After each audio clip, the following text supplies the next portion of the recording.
Where has my little Frimston been? I've been sat on this sofa waiting for you since the 5th of January. I'd pick you up, I'd put you in a tub of margarine, and I'd say, there you are, I'll be back soon. Wow, and I'd slip and I'd say, speaking of slippy, it's the 6th of January. Wow, I like what you did there. I didn't know what was happening, and I'm wondering if we're ever going to get the test results back to find out what's wrong. Yeah, one day. Okay, so I'm going to hit you with something today. Okay, it's from our old friend Marcus Aurelius. Wow, what a king. What a king. A person who doesn't know what the universe is doesn't know where they are. A person who doesn't know their purpose in life doesn't know who they are or what the universe is. A person who doesn't know any of these things doesn't know why they are here. So what to make of people who seek or avoid the praise of those who have no knowledge of where or who they are? Wow, they were so clever, weren't they? They knew We something. think we're clever, but they knew things. They knew something. So I think what Marcus is talking about here is seeking validation. And I think what he's really saying there is you're often seeking validation from people who haven't figured it out. You've not figured it out, and you're looking for validation from people who also haven't figured it out. And I think as salespeople, what we can do is we can talk a lot about the rejections, right? And people talk about being armor-proof for the rejections.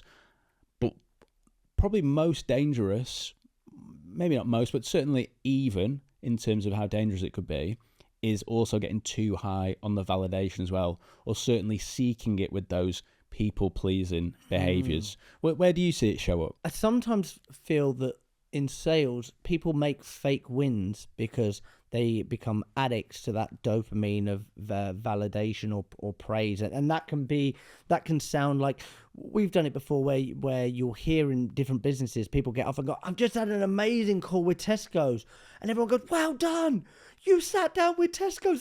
That's bloody brilliant." But what did you do? You sat down with Tesco's. But the more you kind of big it up, that's validate. But is it a win? Is it like what is your job as a salesperson to sell? So I see some people make fake wins to get the praise, and more often than not, it's praise from a sales manager. And people seek it.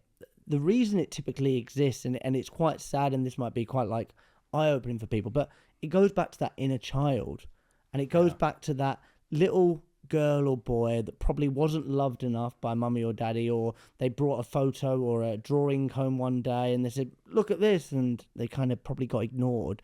And now what they're doing in their work environment is saying, "Look at this cold call I did," and the boss is going, "Wow, it's going to make me really rich." But it's seeking validation for the wrong reasons.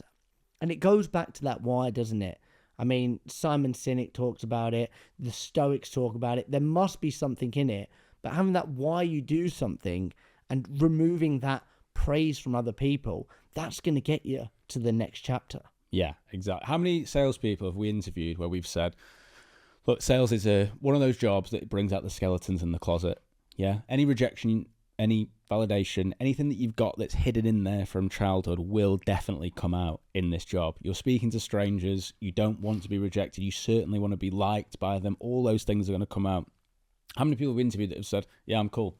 I don't struggle with any of that. I'm fine. I'm absolutely rejection." And I think often some of the people who've been quite vehement in like, I'm the guy. I'm really strong. I'm just rejection proof. I'm so tough. Have been the people who actually the most emotional. Been the most emotional, Yeah. and it's been the most rocky because there's that veneer there, isn't there? I'm signaling I'm the tough guy who can take it, but suddenly the downtrodden.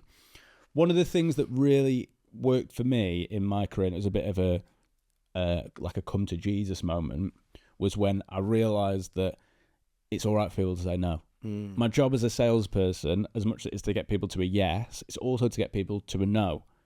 Where you fail as a salesperson should be when you're left with people who've ghosted you, think it over, might do, maybe. Those types of things are where the failure is. The failure is not in someone saying no. No. So actually giving someone lots of room to say no in a sales process works really well. One of the things that I like to do is at the start of a discovery call, I say, look, before we jump in, I'm just going to give you all the bad news. I want this to be really ethical for you. I definitely don't want to waste any of your time. I'm just going to give you all the bad news.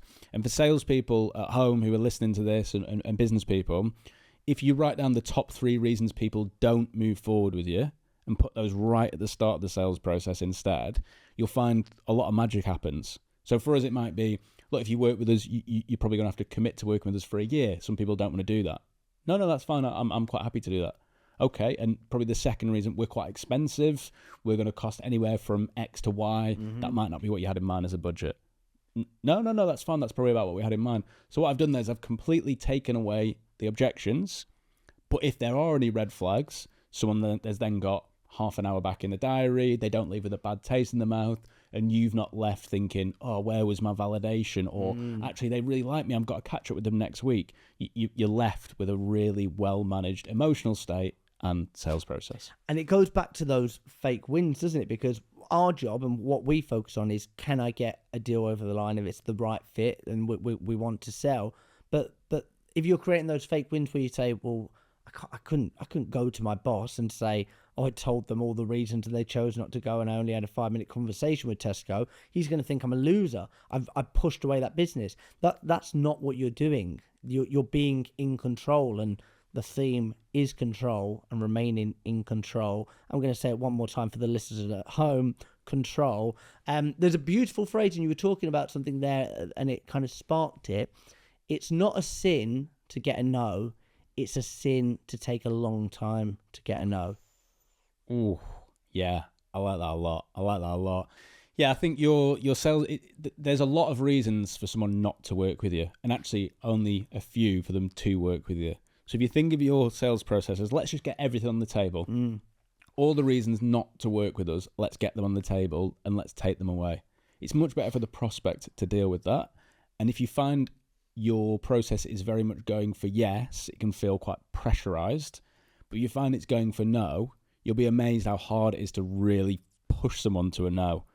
You know, have you tried all the free things that you could be doing instead of working with us? Yeah, I've tried all those. They don't work. Okay, we've got a lot of competitors who are in this. Why would you have come to us? Well, no, I've tried them. I'm ready to come in. And suddenly you have a conversation that's not only no pressure, but you're finding what that true intrinsic motivation is. Or, to your point, you're hitting a point where you give them a good idea. And, you know, have you tried all the referrals that you could be speaking to, for example?